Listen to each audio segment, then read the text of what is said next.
오늘도 입국열차에 올라타신 모든 승객 여러분들 반갑습니다. 저희는 찐 유튜브 감성으로 유익한 열차가 되겠습니다. 3월 17일 화요일 멋진 분들과 함께 시작해보려고 했는데 정광재 소장님 약간 한 5분 정도 좀 늦을 것 같아서 우선 문성호 개혁신당 대변인과 함께 이야기 나눠보도록 하겠습니다. 어서 오십시오. 네, 안녕하십니까. 개혁신당 문성호입니다. 네, 요새 이제 선거철 다가오고 하니까 개혁신당도 좀 바쁜가요? 어때요? 저희도 생각보다 이번에 광역단체장을 많이 내서요. 저희가 이번에 서울과 부산을 포함한 6개 이제 단체장을 내서 저희 당 규모보다 오히려 후보를 좀 많이 내가지고 해야 될 일이 많아서 좀 이제 바빠진 시즌이죠. 이제 정치권이라는 곳이 약간 시즌이 되게 바쁘고 비시즌이 여유가 좀 있는 직업이지 않습니까? 그렇죠. 시즌이 열렸으니까 이제 시험 기간 열린 거죠. 열심히 해야 된다고 생각하고 있습니다. 시험 기간. 국민들이 또 준엄하게 시험을 또 보실 텐데 지금 뭐 유난히 뭐 그러니까 모든 선거구가 이제 중요하겠지만 유난히 지금 좀 스포트라이트 받는 곳이나 아니면은 지지율이 좀 잘 나온다거나 좀 약간 특징이 있는 곳이 있을까요? 당연히 이제 두 곳 서울, 부산 두 곳인데요. 서울, 부산. 서울 같은 경우에는 이제 우리 김정철 최고위원이 후보로 이제 등록을 하셨고요. 그리고 이분이 워낙 이제 변호사계에서는 굉장히 유명하신 분이다 보니까 아무래도 좀 경쟁력이 있지 않나 싶습니다. 이분이 단순히 변호사가 아니라 흔히 얘기하는 뭐 이런 대규모 금융 범죄, 이런 사기 이런 거에서 보통 이제 이런 대규모 사기 같은 거를 치는 경우는요, 이 치는 쪽들도 그냥 뭐 사기꾼들이 아니에요. 거의 기업체나 다름없는 사람들이기 때문에 이런 사람들을 상대로 굉장히 억울한 피해자들이 다량 양산되거든요. 그런데 막상 그 사기친 사람들이 그 사기친 돈으로 엄청 비싼 변호사를 데리고 와요. 그래서 막 김앤장 데리고 오고 그래요. 근데 그런 사람들을 상대로도 다 승리를 해서 이런 사기 피해자들을 돕고 이런 영역이 또 있으시고 그래서 이번에 많이 기대가 되고 있고요. 그리고 부산에 이제 우리 정의한 대변인 정의한 대변인 이제 굉장히 젊은 저보다 한 2살인가밖에 안 많으신데 출마를 하셨는데 저희 개혁신당이 이제 전체 그 당 지지율보다 부산 지역만 따로 떼놓고 보면요 저희 정당 지지율보다 2배 이상 나와요. 한 7% 정도 나오고. 그래서 꽤 잘 나오는 게 몇 개 있더라고요. 그래서 이제 부산 지역이 저희가 그만큼 어느 정도 지지세가 있기 때문에 정의한 대변인이 개인기를 좀 펼치면 부산에서 큰 역할을 할 수 있지 않을까 이렇게 생각을 하고 있습니다. 거기다 또 지금 부산이 아무래도 국민의힘이나 이런 보수 쪽에서 후보를 내는데 여러 가지 진통을 겪고 있기 때문에 저희 개혁신당이 할 수 있는 공간이 좀 있지 않을까 열심히 하고 있습니다.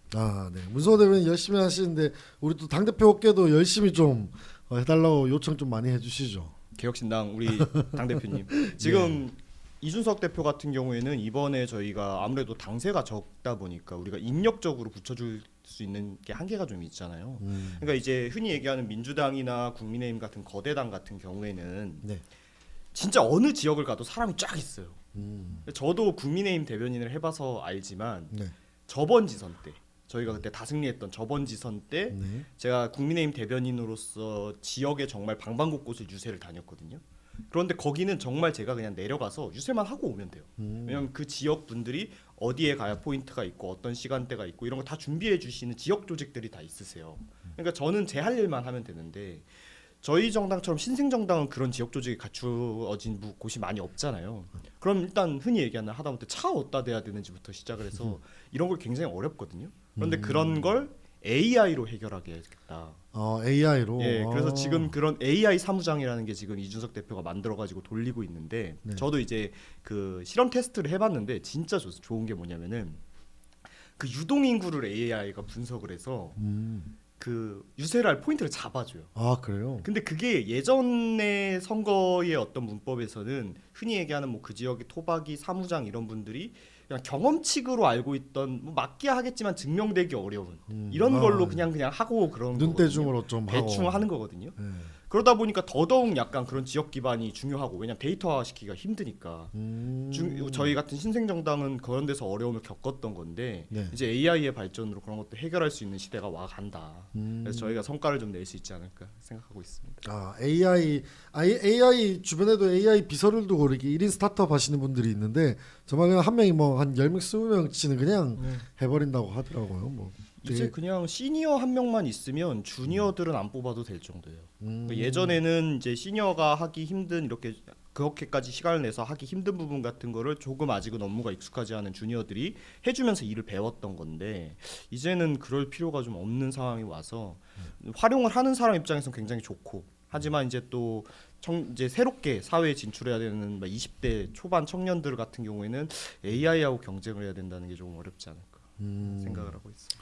안 그래도 오늘은 이제 소장님 또 오시면은 여기 국민의힘의 지금 경선 상황 그리고 공천 상황 하여튼 이런 것들 쭉 이야기해 볼 텐데 이런 걸 보면 또 지금 제3지대 입장에서는 되게 좋겠네요. 약간 불구경 혹시나 약간 속마음으로는 이러다가 어디 좀 나가리 되는 지역 없나 뭐 이런 걸 또 뭐 생각해 볼 수 있지 않나요? 아니 근데 이게 저희가 3당 입장에서 좋을 수도 있는데 이게 꼭 좋지만은 않은 게 이렇게 지금 안 그래도 민주당의 지지율이 너무 높은 상황이잖아요. 네.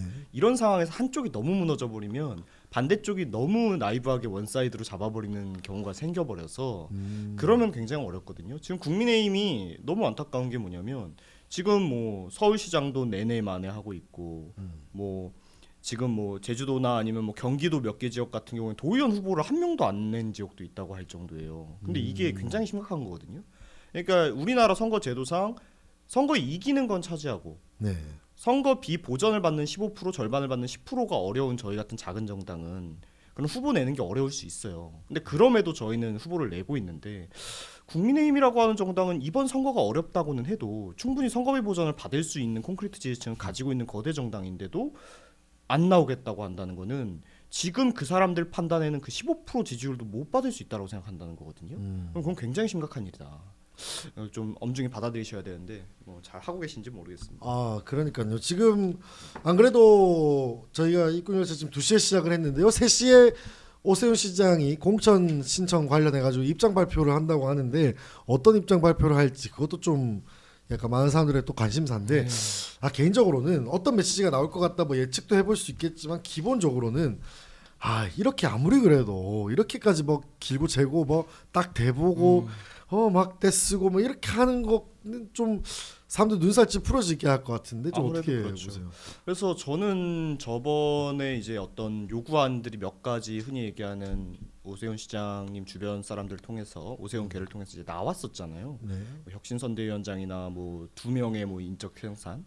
근데 저는 그러면 그거를 딱 해주면 들어오는 거냐 출마를 하는 거냐 이렇게 확정을 좀 했으면 좋겠는데 그런 느낌이 또 아니에요. 그래서 오늘은 좀 출마를 하신다고 확고하게 얘기를 하시거나 아니면 출마를 안 한다고 얘기를 하셨으면 좋겠지 뭔가 또 새로운 요구안을 내놓게 되면 국민들이 이제 그때부터는 오세훈 시장님의 제살 깎아먹기가 될 거다. 물론 지금 국민의힘이라고 하는 정당 지도부가 굉장히 선거를 앞두고도 갈피를 못 잡고 있기 때문에 선거를 뛰어야 하는 플레이어 입장에선 쓴소리하고 그거에 대한 시정을 강하게 요구할 수 있죠. 그 부분에서는 오세훈 시장님의 심정을 충분히 이해하지만 그런 것도 요구하는 방식과 방법이라는 게 있는 겁니다. 이런 식으로 돼버리면 그 책임의 무게추가 오세훈 시장님에게 가버릴 수 있기 때문에 오늘은 좀 깔끔하게 결론을 내주셨으면 좋겠다. 그러니까요. 이게 좀 약간 정치는 좀 우리 표현으로 이제 좀 애견남 같이 하면은 좀 인기가 없잖아요. 연애하는 것도 아니고 선거 약간 좀 이런 게다가 서울시장 같이 무거운 자리는 좀 스트롱맨 약간 이런 느낌이 좀 있어야 되는데 뭐 예를 들어 당 지도부 지금 이렇게 하는데 이거 안 돼. 이렇게 하면 나 선거 안 나가. 근데 이런 식으로 시정하면 나는 여지없이 나가겠다. 나가서 뭐 경선하고 뭐 이렇게 아름답게 가보겠다. 딱 약간 이렇게 딱 가야지. 무슨 말도 안 하고 뭐 그러면 하겠다 말겠다는 거 뭔 소린지도 모르겠고 막 공감을 하고요. 이제 정광현 소장님 오실 때까지 시간을 좀 끌어야 되니까 딴 소리를 조금 하자면 네 어떤 거 있죠? 이제 진짜 이 제가 정치를 시작했다기보다 뭐 정당 생활은 그 이후에 시작했지만 시민단체 시작했던 것까지 쳐서 하면 2018년도 후반 뭐 이렇게 시작을 한 건데 그러니까 한 6년 7년 정도 전이죠 횟수로 따지면. 그런데 그때는 사회 분위기가 이런 하다못해 이런 작은 유튜브에서라도 뭐 애견이니 테토니 이런 소리 하면은 무슨 뭐 성차별이니 무슨 뭐 이런 막 난리치는 그런 분위기가 있어서 뭐 말도 못했는데 이제는 이렇게 좀 이런 부분에 대해서 자유롭게 말할 수 있는 세상이 된 게 참 격세지감고 좋다라는 생각을 듭니다. 너무 좋죠. 사실 그때는 정말 그냥 광기였죠. 너무 과했죠 그때는. 광기가 너무 많았고 뭐 많으면 뭐 미투니 뭐니 뭐 가고 뭐 무슨 신조어도 되게 많았어요. 그쪽에서 개발한 뭐 하면 혐오고 뭐 하면 백래시고 눈빛으로 뭘 했다 뭐부터 시작해가지고 우리 정말 얼마나 힘들었습니까. 근데 이제는 뭐 나름 유튜브 판이 더 커져서 그런지 모르겠는데 일단 그런 그런 것도 있는 것 같아요. 민주당이 약간 좀 어려울 때 방금 순간 생각한 건데 그런 페미니즘 코인을 좀 타가지고 어느 정도 네. 편승을 해서 간 부분이 있잖아요. 네. 근데 민주당이 이제 또 잘 사는 집이 되니까 네. 예를 들면 연단에 올라가서 저는 페미니스트입니다. 그러니까 저 내려오라 해 막 네. 의원들 막 그런 거 사건 있었잖아요. 그러니까 이제 그런 거좀 있는 것 같아요. 민주당 내부도 그러니까 네. 좀 갈려요. 그거에 대해서 굉장히 강성으로 가시는 분들이 있고, 그러니까 뭐 국힘이나 이런 데도 반대로 또 페미니즘을 추종하시는 분들도 여전히 계시고요. 그러니까 이번에 보니까 뭐 조정훈 의원인가가 무슨 뭐 동덕여대 친구를 데려왔다는데 그 친구가 뭐 하던 친구인지 잘 모르겠는데 뭐 모를 그러니까 일이죠. 모를 일인데. 그거 좀 웃긴 네. 것 같아요. 네, 네. 맞습니다. 아니 근데 동덕여대 무슨 매듭을 지었다고 하는데 그게 매듭 지어진 사건인가요? 그거 아직 근데 매듭 뭐 안 잘 지어졌지 모르겠어요. 않아요? 뭐 어떤 역할 하던 친구인지 모르겠지만 이게 좀 국힘 내부에도 그런 감이 좀 없으신 분들이 아직은 계세요. 좀 나이 드신 분들이 계시고 옛날 사고방식을 가진 분들이 계시기 때문에 그러니까 그런 부분을 또 잘 설득해 나가는 것도 뭐 저희 세대의 책임이고 의무라고 생각합니다. 네. 그렇죠. 뭐 신구 조화도 어느 정도 필요하고 뭐 그럼 올드한 조언이라고 하는데 그런 것도 필요할 때가 많습니다. 그리고 이 와중에 우리 또 잘생긴 우리 정광재 소장님 오셨습니다. 누굽니까 국힘 와중에 그 감각 없는 사람? 네? 색출할까요? 밖에 다 듣고 있었어요. 네? 색출해야겠습니다. 몇 가지 감각 없는 사람들 이거 안 되죠. 죄송합니다. 제가 좀 뭐 여러 가지 일정상. 아닙니다. 이게 또 찐 유튜브 감성 아니겠습니까? 네. 저희는 또 유튜브에서 할 수 있는 그런 언어들도 우리는 뭐 할 수 있고 여러 가지 상황도 발생할 수 있다라고 드는데 우리 또 오늘 공천 이야기를 쭉 해보려고 했는데요. 근데 또 여러분 뭐 또 그게 있어요. 한동훈 대표 또 이번 주에 어제 갑자기 또 일정을 알리셨더라고요. 청량리 쪽에 있는 경동시장에 일요일 날 가신다고 하는데 이번에 또 서울의 일정을 또 잡았더라고요. 혹시 또 아시는 바 있을까요, 우리 소장님? 개인 일정 어제 공지한 거를 통해서 저도 알았어요. 근데 경동시장 왜 경동시장 가시나 했더니 네. 딱 2년 전쯤에 요맘때 경동시장 간 적이 있는 것 같습니다. 딱 2년 전이 총선이었잖아요. 네. 그때 아마 서울 유세 일정으로 하면서 경동시장에 가서 그때 제가 기억하기로는 그 스타벅스도 하지 않았나요? 스타벅스? 그런가요? 그 스타벅스도 가고 거기 경동시장에 뭐 좀 리모델링한 건물에 스타벅스 들어가서 그때 약간 설화 있었던 것 같은데. 전 그거 비판 논평 썼던 것 같은데. 그죠? 기억나시죠?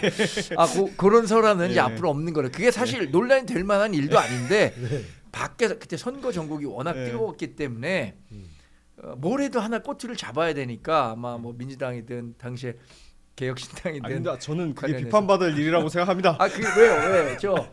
뭐 스타벅스가 사실 매일 가기 어렵잖아요. 일반 사람들이 그런 게 있습니다. 근데 제가 왜 그 말씀을 드리냐면 제가 그때 저 동행을 했었거든요. 네. 그때 비대위원장 그 대변인으로 그때 정말 사람들 엄청나게 모였어요. 정말 동대문 일대에 사람들 그 경동시장에 다 몰렸었다고 할 정도로 정말 많은 사람들이 모였었고 저도 모시고 다닐 때 이렇게 수행하고 다닐 때마다 구두가 온전할 데가 없었거든요. 왜냐하면 사람들이 너무 발에 밟히니까 다니다 보면. 이번에 하여튼 최근에 뭐 재래시장 많이 다녔는데 그 재래시장 활성화 차원에서 가시는 것 같아요. 네, 좋습니다. 일요일 1시에 연단에 올라가서 멘트를 하고 이제 장도 보고 뭐 식사도 하신다고 하니까 여러분들 참고하시면 좋을 것 같습니다. 자, 그러면은 공천 이야기를 좀 해볼 텐데 여기도 약간 그 다른 사람들이 표현하기로는 좀 떼쓴 거 아니냐. 공천에 대한 전권을 줄 때까지나 이정현 돌아오지 않겠다 하다가 결국 돌아와가지고 지금 막 칼자루를 엄청나게 휘두르고 있습니다. 지금 첫 번째 대상이 김영환 충북도지사인데요. 김영환 지사의 경우에는 지금 현역 지사기도 한데 처음으로 현역 지사가 지금 현역 단체장이 컷오프된 사례입니다. 요거 또 어떻게 보셨어요? 제가 이쪽 지역에 대한 걸 잘 몰라가지고 그러니까 제가 좀 팔로업이 조금 느렸는데 이게 보통 현역을 컷오프하는 경우는 잘 없어요. 왜냐하면은 특히 이제 국회의원도 아니고 지자체장이라는 건 거기에 이제 행정을 하는 사람이잖아요. 그럼 이게 연속성이 굉장히 중요하거든요. 그래서 오히려 현역이 있으면은 거기에 대해서 좀 더 뭐 물론 뭐 요즘은 뭐 신인 경쟁을 위해서 뭐 페널티를 주네 뭐 이런 얘기도 있지만 그런 거는 좀 요즘에 어떤 공정에 관한 담론 때문에 나온 얘기지 우리가 저희가 일반적인 여의도 문법으로는 현역에게 오히려 좀 더 밀어주는 감이 있어요. 그리고 현역이 아무래도 거기에서 직을 하시면서 가지고 있는 뭐 본인들의 조직이라든가 본인이 갖고 있던 입지 같은 게 있기 때문에 어려운 선거일수록 오히려 현역에게 좀 더 밀어주는 게 저는 일반적인 뭐 선거 방법이라고 생각을 하거든요. 근데 이분을 뭐 오자마자 컷오프를 하신 이유가 뭘까? 그러니까 제가 뭐 모르는 속사정이 있나 이런 생각도 해보고 아니면 반대로 이분하고의 문제가 아니라 그 자리에 넣고 싶은 누가 있는 게 아닌가 이런 생각도 하고 있습니다. 네.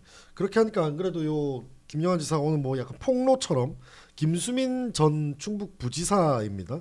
이 사람이 지금 그 일주일 전에 이정현과 만났고 그리고 컷오프 시킨 후에 통화를 통해 공천을 신청해라라는 메시지를 전했다고 해요. 그렇게 폭로를 했는데 요거는 어떻게 좀 보십니까? 근데 그 충북 지역에 대해서 하여튼 뭐 우리 문 대변인 잘 그 팔로우업이 안 되셨다고 했는데 저는 이정현 그 공천관리위원장이 처음에 공천관리위원장 된 다음에 했었던 이야기가 뭐냐면 당 지지율보다도 경쟁력이 부진한 현역 단체장들이 있다면 거기 뭐 그 컷오프 1순위다 이런 요지의 얘기를 했거든요. 전 그때 딱 누가 떠올랐냐? 김영환 충북 부지사가 떠올랐어요. 이분 잘 못하셨나 봐요. 네, 그리고 오늘 구속영장이 청구됐던데 김영환 맞아요. 그 충북지사한테 뭐였냐면은 충북체육회 임원으로부터 돈봉투를 수수했다라는 의혹이 제기돼서 경찰 수사를 받았어요. 그 경찰 수사를 받고 있는 중이었어. 오늘 구속영장이 청구된 거는 또 다른 거지만 500만 원인가 받은 그것에 대한 그 수사가 진행됐었고 도정 지지율도 그렇게 높은 편은 아니었고 그리고 대구시장이나 부산시장 같은 데는 지역 국회의원들이 대구시장은 지금 공석이긴 하지만 부산만 하더라도 지역 국회의원들이 박형준 컷오프하면 안 된다라고 지금 엄청나게 목소리를 내고 있는 거 아닙니까? 근데 충북 국회의원들 가운데 그 김영환 지사 편을 드는 사람이 없었어요. 한 명도 없네요. 지금. 그러니까 정치적 세력이 약했고 저는 당연히 그래서 이분은 뭐 뜻밖의 이 컷오프 소식에 너무 당황스럽다 이렇게 얘기했는데 만약에 본인이 컷오프 대상이 될 거라고 생각하지 못하셨다면 정무특보든 본인의 정무 감각이든 좀 한번 돌아보셔야 됩니다. 전 처음 되돌아볼 필요가 이 얘기를 들었을 때 아 김영환 지사는 받기 어렵겠다.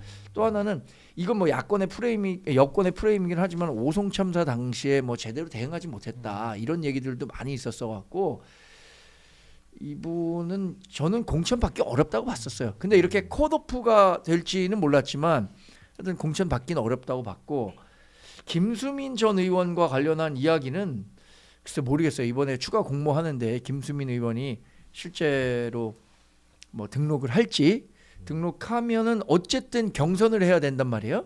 경선 과정에서 지금 공천관리위원장이 생각하는 식대로 그냥 줄 수 있는 거지. 단수 공천은 안 줄 거 아닙니까? 경선 시킬 거 아닙니까? 해야겠죠. 뭐 그런 거는 좀 두고 봐야겠죠.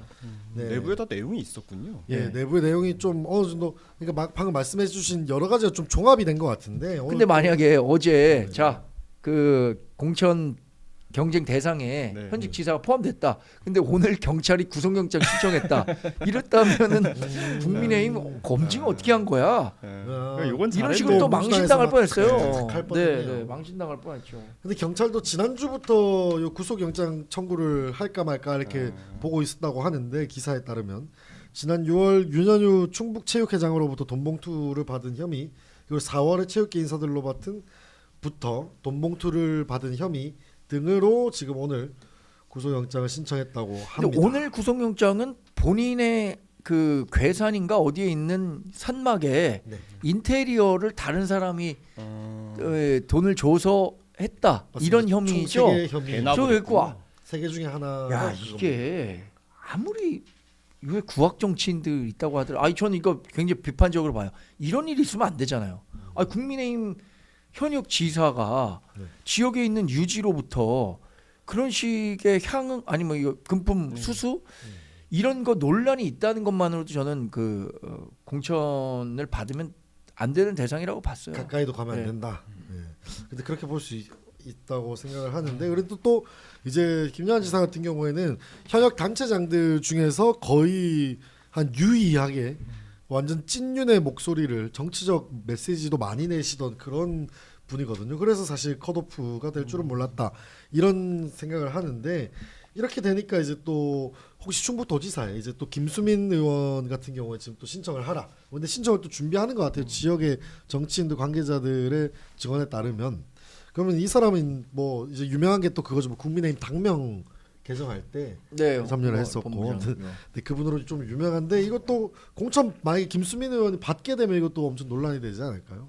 근데 이게 어쨌든 뭐 지금 있는 사람은 컷오프를 시켰으면 뭐 대항마를 내놔야 되는 거는 뭐 지금 뭐 그래야 되는 상황인데 지금 국민의힘이 전체적으로 지지율이 조금 안 좋다 보니까 뭐 좋은 후보 물론 이분들이 좋은 나쁜 후보라는 건 아닌데 뭔가 더 경쟁력 있는 후보 구하기도 어렵지 않나 이런 생각을 해요. 뭐 왜 있잖아요. 그 윤갑근 변호인 있잖아요. 그 윤석열 변호인단에 속해 있던 윤갑근 전 고검장이신가요? 왠지 되지 않을까 확률이 좀 높지 않을까 싶은데 그렇게 되면은 정말 국민의힘 좀 참사 아닌가요? 그럼 윤 어게인을 천명하는 거 아니에요? 저도 공식화, 어제 공식화.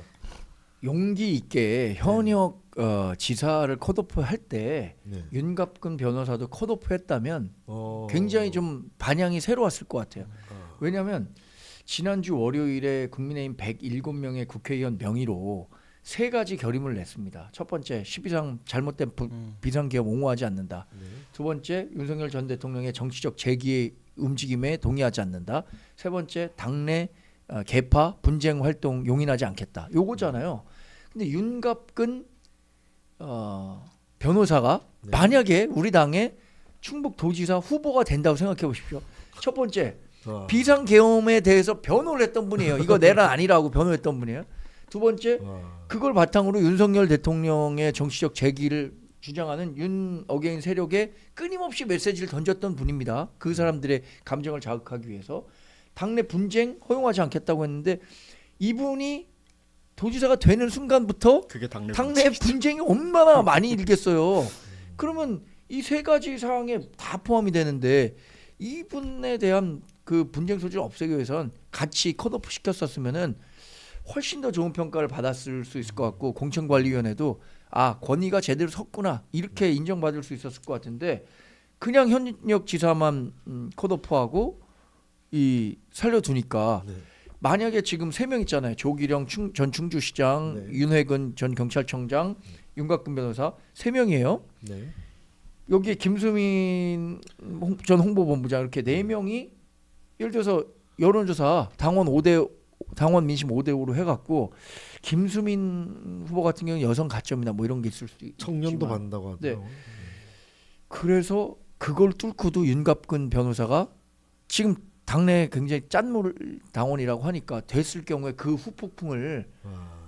우리 당이 어떻게 감당할 수 있을까요? 거의 모든 지선 모든 지역구에 영향을 다 미치겠죠. 그렇죠. 저는 그거 감당하기 어렵다고 보는데. 아 진짜 윤갑근이 만약 후보가 된다. 와 이거는 후폭풍이 방금 말씀처럼 정말 어마어마할 것 같습니다. 뭐 경선 룰이 어떻게 될지 모르겠지만은 네. 국민의힘 당원 여러분들이 현명한 선택을 해주시는 것 아 같아요. 진짜 윤갑근은 방법이 망해요 없나요, 지금? 진짜. 아직 지금 진짜 방법이 그밖에 없나? 회복이 안 돼. 그거는 마데카솔 같은 거 바른다고 낫지가 않아요. 그 정도는. 마디카서 아 진짜 큰일이에요. 진짜로 방금 말씀해 주셨다시피 진짜 내란이 아니다 이래갖고 이렇게 변호를 하던 사람인데 그럼 얼마나 이 선거 기간 내내 그 변론을 막 하겠습니까? 참 큰일인데 아무튼 그러는 와중에 이제 또 무난한 그 입지를 가지고 있다라고 평가를 받는 김진태, 박완수, 김두겸 이 세 분은 각각 강원, 경남, 울산에서 단수 공천이 됐습니다. 요거는 네. 왜 근데 이쪽은 날리고 이쪽은 또 살리고 지금 논쟁이 되고 있는 지역은 충북, 부산, 대구잖아요. 뭐 부산은 일단락이 나긴 했지만 근데 왜 이 사람들은 그대로 이렇게 또 올렸을까요? 경쟁자가 없었나요? 어떻게 좀 알고 계세요? 뭐 국민의힘 내부 사정이라고 잘 모르지만 뭐 네. 이분들이 그렇게까지 뭐 아니 근데 사실 잘 모르겠어요. 저는 이분들 중에 몇몇은 좀 도정을 그렇게 잘하지 못한 분도 있다고 생각을 하거든요. 이런 부분에서는 좀 공관위에서 생각을 해볼 법도 한데 네. 뭐 여기서는 또 뭐 별 잡음이 없는 거 보니까 근데 이제 또 방금 충북지사에 대해서는 얘기를 듣고 보니 그럴만한 상황이긴 한데 이게 또 결국 당내에서 결국 자기들끼리의 어떤 개파적인 문제도 있지 않을까 이렇게 생각을 합니다. 실제로 지금 이번에 공관위원장을 그만둔다 그랬다가 다시 돌아온 그 해프닝이 뭐 지금 오세훈 시장과의 갈등 때문에 그렇다라고만 하지만 여의도 내부에서는 아니다 이거 대구도 막 문제가 뭐가 있었고 뭐 나머지도 그렇지 막 여러 가지가 있었던 그래서 그런 것 때문에 있었다라는 얘기가 있던 거 보면 나름의 뭐 갈등이 있었고 돌아오면서 그게 좀 수습이 된 게 아닐까 이렇게 생각합니다. 맞다. 아까 요거를 좀 준비하면서 여기저기 좀 정보를 캐치하던 중에 요거는 뭐 카더라긴 한데 김수민 의원 같은 경우에는 김영환 지사가 있을 때 그때 비례 그 번호로 추천을 했다고 하더라고요. 그리고 충북 부지사까지 했었지 않습니까? 그게 이제 2016년에 국민의당 시절이죠. 2016년에 김수민 전 홍보본부장이 국민의당 비례대표로 국회의원을 했었고, 맞습니다. 2020년과 2024년 낙선을 했고, 당시에 김영환 충북지사가 국민의당의 안철수 후보랑 같이 했었으니까 그런 거죠. 그리고 충북 부지사 했었고, 그 강원이나 울산이나 이런 지역은 현역 단체장들이 가장 경쟁력이 있다고 봤을 거예요. 뭐 본인들이 갖고 있는 뭐 자체적인 여론조사 이런 것들도 있을 가능성이 있고, 강원 같은 경우에는 우상호 의원하고 김진태 의원하고 여러 언론에서 해보면 비슷한 정도의 그 경쟁력을 인정받고 있거든요. 그러면 지금 김진태 의원보다 강원지사 후보로 더 적확한 사람을 찾기가 어려웠을 거라는 생각이 듭니다. 네. 그렇습니다. 아무튼 뭐 강원, 경남, 울산은 이렇게 정리가 되는 것 같습니다.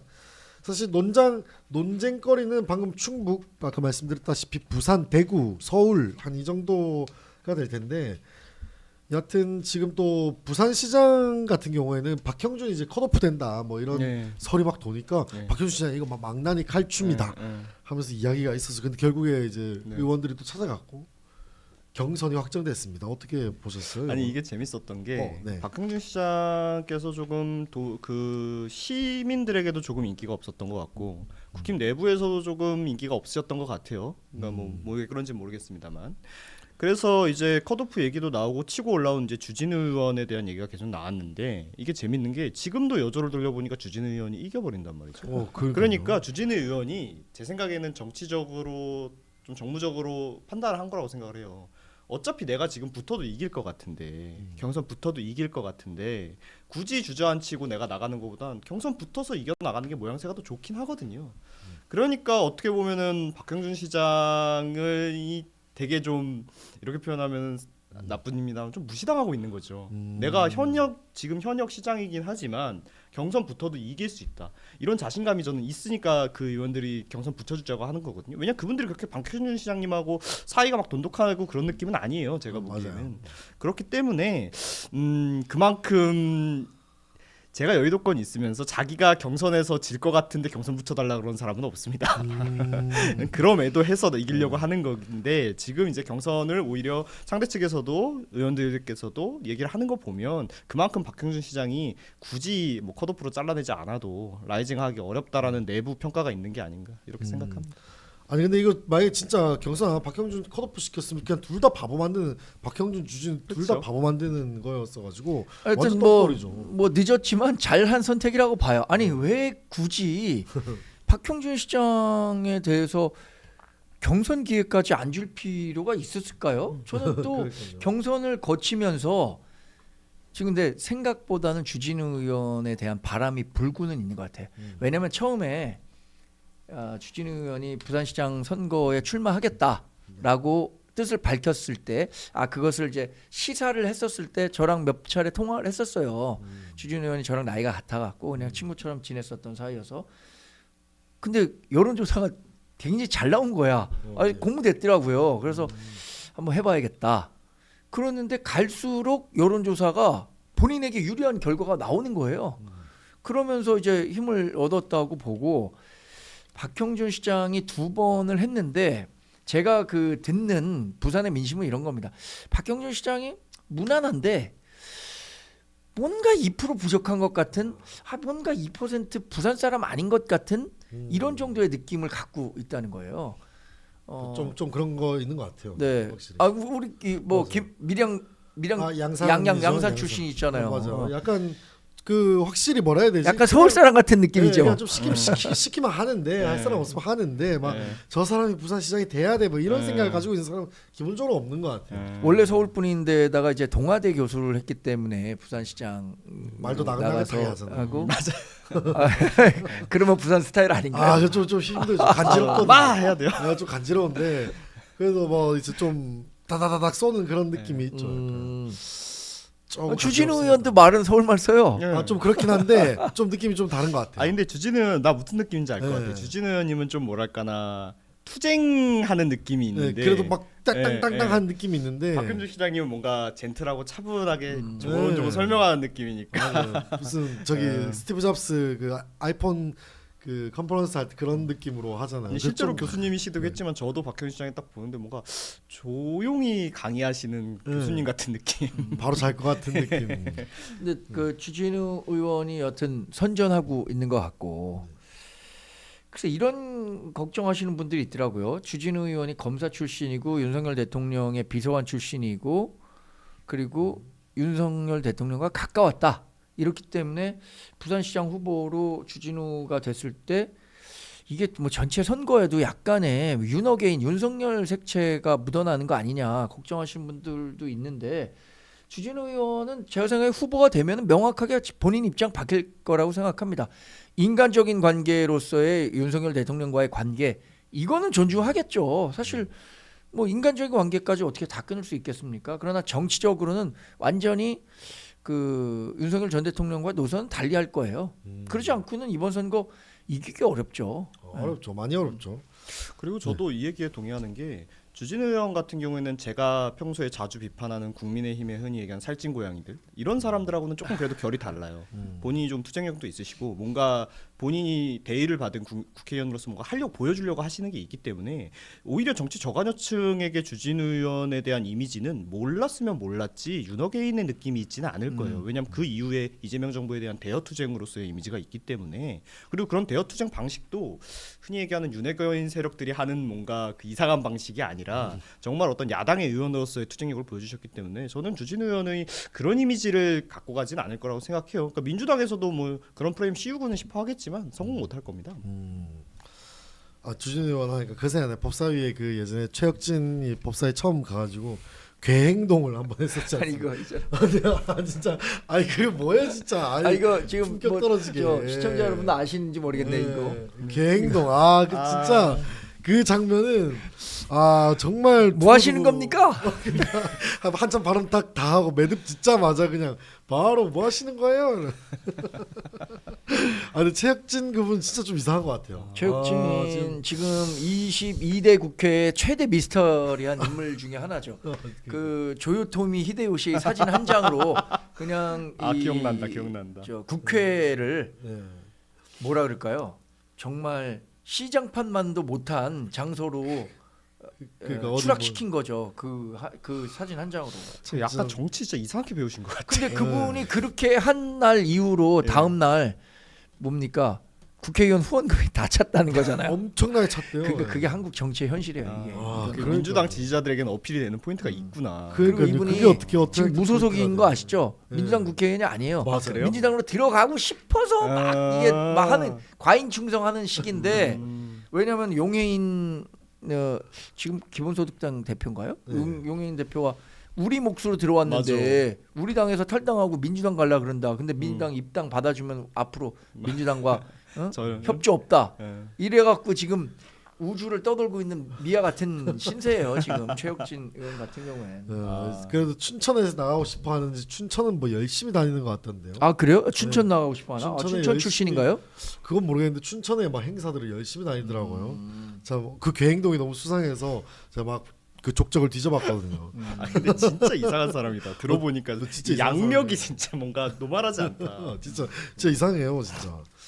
아무튼 그렇고 자 만약에 주진우 의원으로 이야기를 다시 돌아가 보면 주진우 의원이 만약 부산시장의 공천 확정 나잖아요. 그러면은 부산에는 북구갑, 해운대갑 이렇게 두 자리가 또 보궐선거가 생깁니다.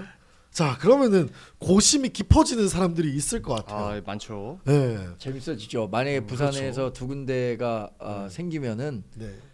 재밌어지죠. 그렇죠. 한동 대표께서도 고심이 생기지 않을까요? 제가 직접 조언을 드릴 수 있다면 네. 그 해운대 갑이 비게 되잖아요. 네. 그럼 해운대 갑 가야죠. 북구 갑보다요? 아니 저보다 부산 사정 더 잘 아시잖아요. 예. 유권자 지형이라는 게 어떻게 구성되어 있는지 알 거 아닙니까? 네. 해운대 갑은 서울로 치면은 정말 강남 갑 같은 정서를 갖고 있는 지역이고 그렇죠. 북구 갑 같은 경우에는 우리 당이 아마 전재수 의원이 한 54% 받았을 겁니다. 그런 거 치면은 한 서울 중구 정도 또는 뭐 종로구 정도 그 정도로 이렇게 유권자 지형이 있다고 보면 네. 좀 더 유리한 지역에 나가서 등원 가능성을 높일 수 있는 것 아니겠어요? 제가 만약에 조언 두 군데 중에 한 군데 나가시라라고 조언한다면 저뿐만 아니라 다른 사람 모두 다 해운대 갑 나가시는 게 좋겠습니다라고 얘기할 것 같은데요. 저는 조금은 다르게 보고 있는데 북구갑 같은 경우에는 지금 민주당의 전재수가 쫙 잡았었고 그다음에 고령 인구가 많다 보니까 이제 아무래도 민주당 지지세가 좀 강하다는 거잖아요. 그러면은 오히려 요 중도 보수를 지향하는 이 한동훈 대표께서 민주당 파일을 조금 더 가져갈 수 있는 게 해운대보다는 북구가 낫지 않을까라고 생각이 드는데 해운대는 아무래도 그 부산의 강남이라고 불리니까 그래도 국민의힘이라는 둥지에 있는 사람을 뽑아야지라는 정서가 꽤 있을 것 같다는 생각이 드네요. 그럴까요? 네. 저는 뭐 둘 다 당연히 뭐 우리나라 선거 제도상 무소속이나 3당으로 나오는 거는 그 자체가 일단 어렵다는 걸 너무 깔고 어렵죠. 그럼에도 조금 상황이 좀 괜찮은 곳이다라고 하면은 저도 그 해운대구가 좀 더 낫지 않을까 싶어요. 그러니까 아까 얘기하신 바와 같이 민주당의 어떤 지지세를 가져올 수 있다라고 하지만 거기가 이제 좀 특수하게 전재수에 대한 지지가 있는 거고 민주당의 지지도하고 약간 그 느낌이 다르잖아요. 근데 그게 이제 한동훈 대표한테 올 수 있는 지지인가 그걸 전 잘 모르겠어요. 그래서 차라리 뭔가 어쨌든 한동훈 대표가 보수 정당에서 당 대표를 하셨고 그리고 또 보수 정권에서 장관을 하셨고 이렇기 때문에 해운대 쪽이 좀 더 어필할 수 있는 포인트가 있지 않으실까. 이렇게 해운대 생각합니다. 쪽에 아무튼 이 해운대 북구 두 군데가 생기면 그게 한동훈 대표뿐만이 아니고 국민의힘 내부에서도 고심이 깊어질 것이고 민주당도 고심이 깊어질 것입니다. 뭐 물론 민주당에서 해운대에 어떻게 좀 해볼까 뭐 이런 생각 잘 안 하실 것 같은데. 아니 그래갖고 기자님들한테 조금 들었는데, 네. 그러니까 한동훈 대표가 이제 어느 정도 출마를 하려는 뜻은 뭐 내비치고는 계시지만 또 그렇다고 출마하겠다고 아직 딱 지르지는 않으셨잖아요. 지역군을 안정한 거는 차지하더라도 네. 예를 들면은 지역군은 아직 안 정했지만 출마하겠다라고 하는 사람도 있거든요. 예를 들어 뭐 조국이라든가. 그러니까 출마를 고민심하시고 계시겠지만. 안 하실 수도 있다. 저는 그렇게 생각도 했었거든요. 그런데 이번에 이제 부산에 많이 다니셨잖아요, 한동훈 대표께서. 근데 그거 이제 같이 갔던 기자들이 얘기해 주는 걸 조금 이렇게 통해 들었는데 이제 거기에서 많이 워낙 인파가 몰리고 하니까 좀 이제 자신감을 얻으셨다라는 얘기를 들었어요. 그래서 이제 부산은 확실히 나오시는 쪽으로 가고 있나 하고 이제 좀 한동훈 대표 분들 주변 분들에게 여쭤보고 싶은데 네. 들은 바가 없어가지고 뭐 들으신 거 있으십니까? 부산에 가지 않을까요? 근데 제가 네. 22대 국회에 해운대 갑과 부산 북갑, 강서 북갑 네. 보니까 해운대는 주진우 의원이 53.7%를 얻었고 네. 북갑에서는 서병수 후보가 46.6%를 얻었으니까 해운대나 북갑이나 그렇게 큰 차이는 없네요. 사실 큰 차이는 큰 차이는 없죠. 없네. 압도적이진 않습니다. 왜 그러면은 전재수가 당선이 됐는가 본다면 전재수 의원의 개인기가 네. 여하튼 한 5%포인트는 된다고 치고 해운대는 민주당의 유력 후보가 있네요. 홍순원이라는 사람이 떨어졌었는데 이때 44.6%를 얻었어요. 근데 북갑은 지금 민주당에 이렇다 할 후보가 없거든. 네. 그러면 진짜 북갑이 더 유리할 수도 있나? 이거 한번 그렇죠. 전략적으로 사실 잘 민주당에 다뤄봐야겠네요. 선수가 없어가지고 선수가 없네 북갑에는. 네, 너무 선수가 없어. 근데 이게 또 재밌는 게 전재수 이제 장관이 다른 데로 뿅 하고 가는 게 아니라 부산 시장을 나오는 거잖아요. 네네. 그럼 이게 또 지방선거는 이 연쇄 효과가 있어요. 위에서 내가 1번 찍고 내려왔으면 밑에도 그렇죠. 그냥 이게 줄투표. 있어서 방금 얘기했던 그 전재수 장관의 개인기가 만약에 다른 데로 가면 그 5%가 발동을 안 할 수도 있는데 이번 지방선거와 연동되는 재보궐에서는 발동을 할 수도 있다. 그러니까 민주당 쪽에 뭔가 후보가 없더라도 그 전재수 후광을 또 받아먹을 수 있는 사람이 나올 수도 있기 때문에 이거 재밌네요. 따져볼 게 되게 많네요. 근데 제가 알기로는 몇몇 언론사에서 지금 안심번호를 신청해서 한동훈 전 대표가 부산 북갑에 출마했었을 때 이 여론조사를 이제 조만간 실시할 거예요. 오. 안심번호를 이미 신청해 놨다는 언론사도 제가 알고 있어요. 그러면 거기서 딱 한 번 나올 거야. 빵 한번 이제 한동훈 뭐 부산 북갑 뭐 출마 시 유력 아니면 뭐 몇 퍼센트 뭐 이런 식의 나올 거 아닙니까? 저는 그게 굉장히 궁금해요. 갑자기 막 하얀색 막 30 뭐 이런 나오고. 저도 그런 거 그래서 무조건 나와야 되고. 이거를 왜 다른 언론사에서 준비 안 하나 싶었는데 뭐 제가 아는 언론사 한 군데선 이거 이제 안심번호 받아놨다 그러더라고요. 그러면 히트네요.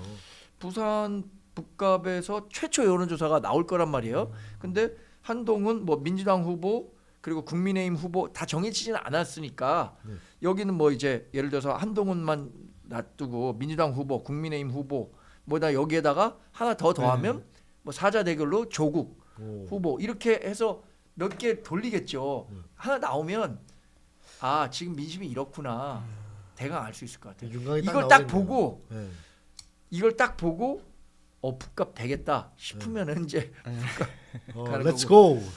해운대도 마찬가지 아니겠습니까? 이렇게 그 관심 있는 지역은 이거 분명히 언론사들이 돌릴 거예요. 그래서 저는 좋은 게 이게 우리 당 선거구도상 무소속이라는 게 되게 불리한 점이 많잖아요. 근데 무소속이 유리한 점이 딱 하나가 그런 걸 다 보고 나서 정할 수 있다는 거예요. 왜냐하면 다른 당에 있으면 혼자만 하려는 것도 아니고 그 경선이라든가 공천 테이블이 있기 때문에 그렇게를 할 수가 없어요. 그러니까 이준석 대표도 그 동탄의 기적을 만들었을 때 출마한다고는 선언을 빨리 했지만 그치. 지역구는 되게 나중에 결정했단 말이에요. 어쩔 수가 없어요. 3당이나 무소속으로 나오는 사람은 끝까지 따져보고 가야 됩니다. 그러니까 옛날에 저희가 계약 나가시라 얘기했던 거는 그때는 국민의힘 안에 계시고 그 안에 지금 어떤 개파 구도상, 주도권 구도상 국힘에서 뭘 잘하시긴 힘드시니까 차라리 험한 데 가서 떨어져야 그 사람이 떨어져도 저 사람이 못해서 떨어졌다는 소리 안 들으니까 그렇게 해서 희생하는 서사를 쌓아서 국힘 내부에서 라이징을 하시라는 조언이었지만 지금 어차피 나오셨잖아요. 그러면 죽이 되든 밥이 되든 해봐야 되는데 그거는 끝까지 고민하시고 하는 게 전략적으로 맞다. 그 얘기를 드리고 싶습니다. 근데 조국 나오면 오히려 땡큐죠. 뭐 거기서 뭐 갈라지고 뭐 난리도 아닐 텐데 조광한 최고위원 아침에 방송 나가지고 한동훈 부산 출마한다고 하는데 뭐 어떻게 출마할 것 같은데 어떻게 보세요? 그러니까 한동훈 부산 출마하면 내가 가서 내가 상대하겠다 뭐 이러고 있던데. 조광하는 뭐가 조광한 최고가 거기 조광한 최고는 부산과 전혀 인연 없는 분인데. 그러니까요. 무슨 맥락으로? 아니 근데 그거랑 별개로 한동훈 대표가 지금 좀 한 가지 또 힘든 게 지금 국힘에서 되게 이를 갈고 있어요. 그러니까 한동훈 대표가 만약에 어디 나오면 거기에는 진짜 자기들도 센 후보를 낼 거다. 자객 공천 이른바 자객 공천설이죠. 그렇게 하겠다고 근데 이를 그 자격이 빡 없지 깔고 않나요? 있어요. 근데 자격이 저는 그래서 그 자객이 될 만한 분이 정말로 본인도 정치 생명이 걸린 얘긴데 굳이 거기에 나가려고 그러겠습니까? 센 근데 사람이? 지금 제가 봤을 때 그 국힘 내부의 어떤 그게 이성적인 판단보다는 좀 더 감정적인 부분이 있다고 봐요. 그럴 때는 지금 지르는 자객 인간이 공천이라고 나오거든요. 얘기 다는 사람이 예전에 북갑에 갔을 때 뭐 장해찬 나오죠. 전 최고나 아니면 지금 박민식 전 보훈부 장관 이런 분들인데 저는 뭐 장해찬 부원장은 크게 경쟁력이 없다고 보는데 박민식 전 장관 같은 경우에는 거기에서 그래도 선거를 몇 번 치렀 4번이나 치렀었잖아요. 그런 쪽에서의 조금 걱정은 되는데 또 현지 민심은 박민식 장관이 2승 2패를 전재수 의원과 거둔고 마지막으로 이제 2016년 선거를 끝으로 거길 떠났거든요. 떠나면서 아주 좋은 모습으로 떠나지는 않았다는 거야. 그냥 뭐 맞아요. 이렇게 뭐 여기 선거 안 아니 나온다, 이거는 제 표현이 아니라 거의 현지 네, 주민 네. 야반 도주 하시듯이 떠났다. 이런데 뭔 다시 와갖고 표를 달래냐라고 하는 정서도 있다. 그래서 그건 좀 반반인 것 같더라고요. 장해찬은 자객이 될까요? 아무튼 근데 저는 우리 땡, 장해찬 부원장이 경쟁력이 없냐라고 하면 저는 있다라고 봐요. 왜냐하면 지금 이 뉴미디어 환경에서 정말 많이 노출되고 있는 사람이고, 그래서 저는 뭐 경쟁력 충분히 있다라고 생각하는데 문제가 이제 그분이 아마 3월 20 며칠에 선거가 있으실 거예요. 맞아요. 그래서 그거에 따라서 피선거권 박탈될 수도 있는 경우가 있기 때문에 뭐 지금은 그런 본인이 신경 쓰셔야 될 게 있어서 그런 쪽은 좀 못 준비를 할 거라고 생각해서 맞아요. 3월 그거는 뭐 26일 그냥 호사가들이 하는 얘기지 않을까 뭐 이렇게 생각합니다. 그것도 파기환송심이었지 않습니까? 그 전 선거가. 아무튼 그래서 우리 댓글에도 국힘이 자객이 있기는 하냐? 그리고 그 자객이 있다면 부산으로 내려가려고 하겠느냐. 그것도 한동훈 대표와 같은 아주 까다로운 상대가 있는 곳에 본인이 그렇게 스포트라이트를 받으면서 갈까? 저는 아무리 봐도 그건 좀 어렵지 않을까 싶습니다. 그러니까 한동훈 전 대표처럼 전국적인 지명도가 갖고 있는 사람이라면 부산 어디를 출마하더라도 뭐 일정 정도 용인이 되는데 또 부산 시민들이 갖고 있는 정서도 있을 거 아닙니까? 야, 걔 여기 걔가 여기 왜 오는데? 이런 식의 그런 게 있죠, 좀. 있잖아요. 네, 예를 터세가 들어서 있습니다. 뭐 박민식이나 장해찬이 온다면 부산 사람이라니까 뭐 조국 대표도 아까 뭐 조광한 최고 같은 사람 거기 왜 와? 이런 식으로. 그러니까 아무리 뭐 좀 경쟁력이 있을 만한 사람이라고 하더라도 그런 평가를 받을 것 같아 갖고 그건 저는 좀 전국적인 유명도 있는 사람이라도 부산 연구가 없는 사람이랑 가기 어렵다고 보고 그리고 또 하나는 뭐 한동훈 대표는 부산 분이 아니죠. 예. 근데 제가 말씀드린 전국적인 인지도가 있고 본인이 부산에 어떤 식으로든 연고를 막 만들어내고 있잖아요. 나는 롯데 자이언츠 팬이고 부산에서 사직구장에서 했고 부산 나 좋아한다. 네, 검사 생활도 그리고 이제 했었고. 검사 생활하고 네. 그리고 부산 시민들은 이런 생각할 수 있죠. 야, 우리도 우리 지역 기반에 대권 주자 또 만들어 보자. 근데 그런 건 확실히 있어요. 네, 그러면은 한동훈 전 대표 아니 이제 진짜 국회의원 되면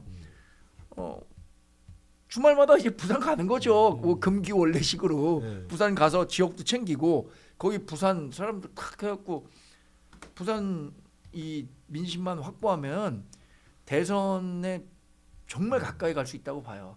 제가 다른 프로에서 한번 얘기했는데 우리나라 1000만 영화 공식 가운데 부산 배경으로 한 영화가 한 절반 됩니다. 맞아요. 오. 많죠. 왜 그러냐면 네. 부산이 약간 아싸란 면이 있거든. 그리고 일단 부울경이 갖고 있는 정서는 거의 같거든. 부울경. 근데 그 부울경이 서울 수도권을 제외하고는 인구가 제일 많은 지역. 제일 메가시티죠. 네. 그러니까 여기서 성공하면 그 바람 타고 서울로 온다니까. 맞아요. 약간 그런 가능성도 있고 아까 말씀하셨다시피 그 텃세가 확실히 있거든요. 저는 뭐 부산 사람도 아닌데 왜 여기 와 선다한다 카노 막 이런 게 아니, 있는데 실제로 이게 근데 또 좀 달라요. 보수 이게. 쪽에서 못 내서 그렇지 부산 대통령을 내봤잖아요. 그렇죠. 뭐 그렇죠. 근데 거의 뭐- 완딱 부산이라고 할 그럼요. 수는 세 번 없지만 나오죠. 민주당 세 공식 번. 아니에요. 민주당 예. 그 다음에 사실 대통령 직선제가 된 이후에 부산 그러니까요. 출신 국회의원이 제일 많아요. 그러니까요. 그러니까 굉장히 저력이 있다고 생각을 했어. 김용삼, 노무현, 문재인 세 명이나 되잖아. 다 부산 연구인데. 그러니까 저도 부울경을 잡을 수 있다면 당연히 바로 대선 후보로 복당을 할 수 있기 때문에 이번에 거기에서 승리하고 돌아오느냐 아니냐로 앞날이 정말 갈릴 거다 이렇게 생각합니다. 그리고 아까 엄청 와닿았던 게 이제 우리 동네에서도 이런 대선 주자 배출해야 되지 않겠냐 이런 거는 확실히 있어요. 이 약간 촌놈 감성인데 좀 우리 동네에서 저런 사람이 나왔다 이런 거를 좀 되게 자랑스러워요. 안 그래도 방송하기 1시간 전인가 인스타 잠시 들어가 봤는데 제 양산 사람이잖아요. 양산이 배출한 뭐 연예인 뭐 이런 거 리스트가 이런 무슨 양산 그 커뮤니티에 올라왔더라고요. 그래서 뭐야 이러면 봤더니 무슨 연예인들 막 나와 에스파 윈터 있고 이러면은 그 밑에 댓글에 왜 나는 없노 이러면서 다들 좀 자랑스러워하는 그런 게 좀 있거든요. 있죠, 그런 아니 거 있죠. 네, 최근에 약간 또 그런 그 놀면 모아노에서 네. 부산 사투리 지금 부산 사투리 경남 사투리 완전 대박 아닙니까? 저기 허경환 또 지금 양상국 저는 되게 그러네. 좋아하거든요. 양상국 요새 많이 양상국. 뜨더라고요. 양상국 네, 엄청나죠 그분은. 재밌더라고요. 아 서울도 대통령을 내야 되는데 서울 대통령이 한 명도 없네. 아니 제가 그렇네요. 예전에 그나마 윤 서울 출신인가 제가 예전에 정치부 기자할 때 누가 손학규 전 경기지사 손학규 네. 대표를 굉장히 높게 평가하더라고요. 사실 손학규 대표가 뭐 기자들이 뽑은 뭐 정치 교수들이 뽑은 우리나라 최고의 뭐 대통령 후보 뭐 이러면은 손학규 대표가 항상 1등 했었잖아요. 그러니까 맞아요. 정치 고관여자들은 손학규 같은 사람이 대통령 되면 된다 뭐 이렇게 얘기. 또 옥스퍼드대 정치학 박사 출신 아닙니까? 그러니까 그랬는데 정작 손학규 대표는 성공하지 못했거든요. 근데 그 중에 한 분이 딱 그 얘기하더라고요. 손학규 대표가 고향이 충청도만 됐어도 대통령 됐다. 근데 경기도 출신이라 안 됐다. 왜냐하면 저도 경기도 출신이지만 경기도라는 거는 이제 지역색이라는 게 특히 경기도 사람들끼리 야 우리 경기도 사람들끼리 잘해보자. 소속감 없죠. 없어 잘 없어. 야 우리가 좀 키워봐야지 이런 거 전혀 없잖아요. 그렇죠. 근데 뭐 옛날 얘기지만 저희가 진짜 재밌었던 얘기. 네. 그러니까 광주에 제가 2020년인가 1박 2일로 골프를 치러 갔어요. 와이프랑 네. 광주에 뭐 누가 초대를 해갖고. 그래서 이제 골프장에 가서 골프 치고 하면 광주 사람을 만날 일이 없잖아요. 서울에서 내려간 사람과 같이 공부를 쳤으니까 밥 먹으러 이제 광주 시내 나가고 처음 식사하고 이렇게 화장실에 잠깐 갔는데 그 처음 들은 광주 사람 얘기가 뭐인 줄 아세요? 야 이번에 영길이 형 당 대표 나왔다. 우리가 밀어야지 막 이런 거 통화를 하는 거예요. 그래서 야 역시 정치 고관 여자들이 네. 정말 이 호남에 많구나. 처음 들은 얘기가 그거야. 송영길, 야 영길이 형 이번에 당 대표 나왔는데 우리가 안 만들면 누가 만드냐? 이런 아이고야. 식의 얘기를 듣고 역시 이 지역민들의 끈끈한 정서 그럼요. 그리고 우리 사람 키워야 된다 이런 거 깜짝 놀랐어요. 이건 반좀 우스갯소리지만 실제로 선거를 이제 도와주거나 이제 선거 캠프에 들어가면요 그 지역 네? 호남항우에 무조건 가요. 호남 그런 게 형 있어요. 무조건 가죠. 네. 당연하죠. 무조건 가요. 그렇죠. 무조건 그 제가 이제 그런 일정 짜는 일 많이 했었는데 무조건 찾아가지고 어떻게든 연락 닿는 사람 찾아내가지고 무조건 갑니다. 그러니까 그게 뭐 지역주의라는 게 우리나라 부작용도 많이 있었지만 어쨌든 플레이어로서 선거를 뛰는 입장에서는 그런 지형이 있는 건 현실이고 거기에서 좀 역할을 잘 해나가는 것도 플레이어로서의 역량이지 않을까 생각을 해서 뭐 여러 가지 고민될 게 많지 지역 않을까. 기반 정치라는 게 또 전 세계에 없는 데가 어디 있겠습니까? 뭐 이탈리아에도 있고 미국에도 있고 뭐 다 있는 거 아니겠습니까? 저는 사실 우리나라 정당이 뭐 보수 정당, 진보 정당 얘기하지만 지역 정당의 색채가 강하죠. 너무 아니 강하죠. 경상도 사는 사람들은 다 보수고 그러면 전라도 사는 사람들은 다 진보입니까? 근데 투표 결과는 그렇게 나오잖아요. 그런 거 보면은 동서가 갈리죠. 이 지역 정서가 강하고 저는 기자 생활하면서 이제 다양한 지역에서 올라온 성공했다는 사람들 많이 만났을 거 아닙니까? 이분들의 정치적 성향이라는 게 결국에 마지막에 어떻게 선택되는 줄 아세요? 어떻게 되죠? 다 지역별로 선택돼. 결국에 호남 출신들은 다 민주당 나중에 가고 네. 영남 출신들은 그 국민의힘 가고 왜냐? 그래야 본인들이 당선도 되고 네. 성공도 하고 관료 사회에서 승진도 하고 이렇게 되니까 저 그래서 예전에 그 출입했을 때 만난 고위 관료들 중에 호남 출신 분들 많았거든요. 근데 지금 다 민주당 가 있어요. 아이고요. 그래서 요새는 잘 연락도 못 해. 난감하네요. 자 이러는 와중에 우리 또 다시 공천 이야기로 돌아가 보면 서울 이야기를 마지막으로 한번 드려보고 싶은데 오늘 뭐 국민의힘에서 자꾸 뭐 플랜 B, 플랜 C가 있다. 우린 네. 플랜이 다 있다. 이거 어디서 많이 들어본 듯한데 작년부터 장동혁 대표가 다 계획이 있다. 다 일정표가 있다. 타임라인이 있다. 뭐 이런 딱 얘기를 했는데 플랜 B를 오늘 공개를 했는데 그게 강남 국회의원 박수민 의원이 서울시장에 출마하는 겁니다. 좀 굉장히 김이 좀 빠지는 느낌인데 어떻게 보셨어요? 저는 이제 진행자님께서 잘 아시겠지만 한 1월 정도까지만 해도 예. 그래도 장동혁 대표가 뭔가 정치적으로 역량이 있을 것이고 뭔가를 보일 수 있다 그래서 계획이 이렇게 있다. 평가를 했었는데 네. 그때 이제 윤석열 대통령 선거가 나오고 나서의 이제 메시지 때부터 이거는 이제 좀 갔다. 힘들겠다. 그럼 갔다로 표현까지는 아니고 좀 어렵다. 좀 힘들겠다 국민의힘 이렇게 생각을 해왔는데 이제 사실 플랜 B가 있고 C가 있고 국민들이 국민의힘한테 기대를 전 안 한다고 봐요. 그게 지금 지지율로 나오고 있는 것 같고 그러니까 지금 사실 뭐 남의 당에서 이런 얘기하면 그러지만 국민의힘 지도부가 지금 이런 거 하고 있을 때가 아니거든요. 선거가 지금 뭐 70일 남았습니까 80일 남았습니까 근데 지금 지지율이 이렇게 차이가 나면 해야 될 일들이 정말 많아요 선거에서. 근데 아직도 지금 이게 정리가 안 돼가지고 이렇게 가고 있다는 거는 여러 가지 요인들이 있겠지만 장동혁 대표가 본인이 있는 지금 입지의 불안을 오히려 그 강성한 몇몇 지지층을 통해서 그 불안감을 해소하려는 욕망을 못 내려놨기 때문이라고 생각을 해요. 그러니까 그게 근본적인 문제인데 그게 해결이 안 되는데 뭐 플랜이 어떻고 누가 공천이 어떻고 뭐 이러겠습니까? 그래서 차라리 뭐 오세훈 시장이라도 뭔가 좀 멋있게 잘 끌어나가는 모습을 보여주시면 좋겠는데 앞서 얘기했다시피 좀 이렇게 또 화끈한 모습 못 보여주시고 계시잖아요. 이런 상황에서는 저는 선거 때까지 정리 안 된다. 그래서 다 국민의힘 없다. 같은 경우에는 이번 선거는 좀 어렵지 않을까 이렇게 생각을 하고 있습니다. 근데 진짜 다 없어요. 아니, 플랜 B 우리 B가 그 박수민의 B였는지 모르겠는데 아무튼 이거 어떻게 보십니까, 우리? 박수민 의원이요. 네. 박수민 의원 지금 네. 저는 잘 압니다만 네. 서울 시민 지금 900만 명 중에 박수민 의원 아는 분이 얼마나 될까요? 지금 정원호 성동구청장도 뭐 인지도가 낮게 뭐 단점이다 그랬는데 그거를 한 번에 이재명 대통령이 올려줬잖아요. 맞아요. 뭐 그러니까 지금 여론조사 1등 나오는 건 박수민 의원의 인지도는 어떻게 올려야 되죠? 근데 이거 장동혁 저는 아까 이 견인이 박수민을 되나? 아까 좀 못할 짓이었나 김수민을 얘기한 건가? 김수민은 충북인데 왜 여기 되게 해놨는데 그 참 걱정입니다. 난감합니다. 사실 그 조광한 최고가 얘기했었던 플랜 B는 네. 아주 원론적인 얘기였었던 것 같아요. 아 플랜 A가 안 되면 플랜 B도 있고 플랜 C도 만드는 거 이런 거의 얘기라고 생각했지 누구 특정인을 얘기했다고 생각하지 않는데 거기 뭐 플랜 B 중에 이낙연 전 총리설도 나왔었던 거 설이 아닙니까? 있었죠. 네. 근데 이낙연 전 끔찍했습니다. 총리한테 누가 친한 분이 전화를 해갖고 아니 이런 얘기가 있다는데 어떻게 된 겁니까 총리님? 그러니까 총리님이 못 들은 얘기로 하겠습니다. 내가 그 얘기는 못 들은 얘기로 하겠습니다. 상당히 모욕적입니다. 뭐 이런 식의 얘기를 했다고 제가 전에 들었거든요. 그러니까 뭐 근데 오후 3시에 오세훈 시장 맞아요. 예.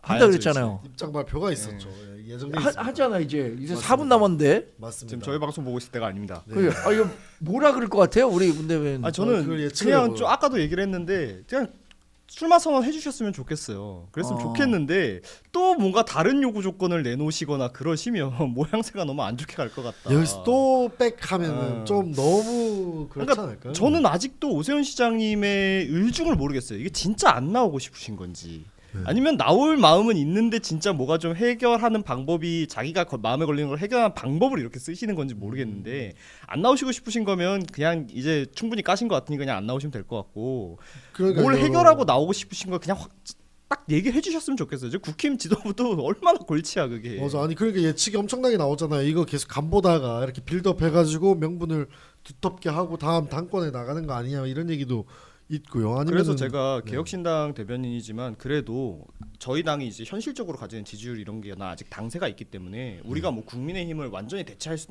있다 이런 소리는 잘 안 했어요. 왜냐하면 그거는 저희의 바람이고 목표지만 이번 선거만에 이뤄낼 수 있는 건 아니라고 생각을 했거든요. 근데 지금 국힘 하는 걸 보고는 아 이거 진짜 우리가 열심히 해서 대체를 해야 되나 그러지 않으면 방법이 없나 이런 생각까지 들 정도입니다. 아니 지금 국민의힘이 지금 이 모양 이 꼴인데 우리 개혁신당이 열심히 또 하면은 이거 또 끌고 갈 수 있는 거 아니에요? 뭐. 그러니까 저희 부산의 정의한 후보 그리고 서울의 김정철 후보 다들 기억해 주시기 바랍니다. 김종철 후보 열심히 하더라고요. 김종철 최고 엄청 뭐 열심히 하시죠. 인성도 좋고 능력도 있고 딱 아쉬운 거는 이제 개혁신당이 했다는 게 아쉽죠. 그게 너무 아쉽네. 그러니까 진짜 안타까운 게 저희 당이 국민의힘에 아니라 있었어. 국민의힘이나 민주당 같은 데서 나오셨으면 진짜 서울시장 되실 수 있는 분이라고 저는 생각하거든요. 그러니까 저희가 당세가 부족해서 이 좋은 재원을 제대로 지원 못하는 게 마음이 아픕니다. 그렇네요. 우리 또 성남 총각님께서 성호 형님이 고생 많네요. 저 10글자에 많은 게 담겨 있네요. 슈퍼챗 원 아니 감사드립니다. 그 사실 제가 어디든 이제 방송이나 유튜브 나가면 네. 상당히 인물이 괜찮다 이런 평가를 받는데 네. 우리 문성호 대변인하고 하니까 아주 제가 참 반짝반짝 빛이 나가고 있습니다. 너무 무한해지네요. 우리 지금 네. 우리 개혁신당 아이돌 아닙니까 그렇죠. 문성호 대변인이. 과도한 칭찬 아니 언제 진짜 받았어요? 아이돌이라고 하기에는 지금 나이가 조금 더 이제 됐는데 저는 뭐 사석에서도 가끔 보고 하는 네. 사이인데 형님이시죠. 아주 좋은 분이 진짜 저는 개혁신당 물론 개혁신당에서 저에 대해서 평가할 땐 야 쟤도 뭐 어차피 한바다 뭐 이렇게 얘기하는 분들도 있지만 저는 진짜로 개혁신당하고 한동훈 전 대표가 갖고 있는 지향점은 비슷하다고 봐요. 뭐 계엄에 대해서 완전히 반대했고 보수를 완전히 재건해야 된다, 쇄신해야 된다. 그래서 그걸 구심점으로 해서 다시 보수 정권, 중도 보수 정권을 만들어야 된다는 공통의 목표가 있으니까 진짜 같이 했으면 좋겠는데 지금은 좀 제가 보기엔 너무 아쉽게도 감정적으로 많이 좀 불편해하는 것 같아요. 한동훈 전 대표도 그렇고 이준석 대표도 그렇고 그 감정의 문제가 아니라 대의의 문제로 보고 좀 같이 좀 코오퍼레이션, 그러니까 저도 코오퍼레이션 했으면 좋겠어요. 정광래 소장님이나 이런 분들은 뭐 친한 게 계시다고 하지만 사석에서는 형님이고 진짜 친하게 잘 지내지만 얘기하신 바대로 그 어떤 세력의 두 주요 인물 리더들께서 서로를 너무 안 좋아해. 아, 서로를 무슨 너무 안 일이에요, 좋아해. 이게 정말. 안동원 예. 대표도 이준석 대표 너무 안 좋아하고 예. 이준석 대표님도 안동원 대표님 너무 안 좋아해. 근데 어차피 그러니까. 정치를 하려는 사람이고 두 사람 다 대통령이 되겠다는 사람들이잖아요. 그러면 이게 어떤 포용 이게 자기가 품을 수 있는 범위를 넓혀야 돼요. 예. 지금 가뜩이나 뭐 좁아져 있는데 이거를 하나하나 다 배척해 나가면 그 뭐 끝도 없거든요. 나랑 그렇죠. 진짜 생각 똑같은 사람만 같이 정치하겠다 그러면 혼자 남는 거예요. 맞아요. 사실 네. 생각이 어떻게 100%또 일치하겠습니까? 뭐 이제 90개가 같고 10개가 다를 수도 있고 뭐 그런 건데 그런 것도 좁혀 나가고 조율해 나가는 게 또 정치지 않겠습니까? 네. 그런 부분들은 앞으로 차차 좀 시간이 해결해 주지 않을까. 셋이 저는 못 이런 한다고 생각을 아니, 해 그렇죠. 봅니다. 저는 해결 안 그렇게 될것 좀 많이 아니 지금 입국 도와주십시오. 열차 지금 네. 장비 아, 근데 빨리 해결 안될것 저기 같아요. 서울시청으로 보내야 되는 거 아니에요? 지금 라이브 연결시켜야 되는 거 누구 안 아니야? 나가 있어요? 또 떼쓰는 거 아닙니까 어? 또? 아니 예. 저 누구 저 안 나가 있어요? 원격으로 탐사만 하겠습니다. 예. 무슨 말을 하나 사실 뭔가 제 생각에는 그렇게 중요한 말을 할 것 같진 않아요. 네. 제가 생각엔 그 공모 앞으로 3시간 남았으니까 3시간 안에 선대위 구성과 관련한 입장 밝혀라. 이렇게 하지 않을까 싶어요. 그럴 수도 있겠네요. 타임어택입니다. 예. 자, 그럼 오늘 또 이렇게 오늘은 사실 공천 특집이어서 사실 공천에 대한 이야기가 이정현 위원장이 돌아와가지고 네. 너무 뭘 많이 해서 이런 이야기들을 오늘 쭉 해봤습니다. 자, 오늘 두 분 또 소중한 말씀 너무너무 감사드리고요. 저희는 내일 또 똑같은 시간에 찾아오도록 하겠습니다. 혹시 또 못다한 말씀 있으실까요? 아 괜찮습니다. 네, 네, 좋습니다. 고맙습니다. 시청자분들 시청해 주셔서 감사드립니다. 고맙습니다. 고생하셨습니다.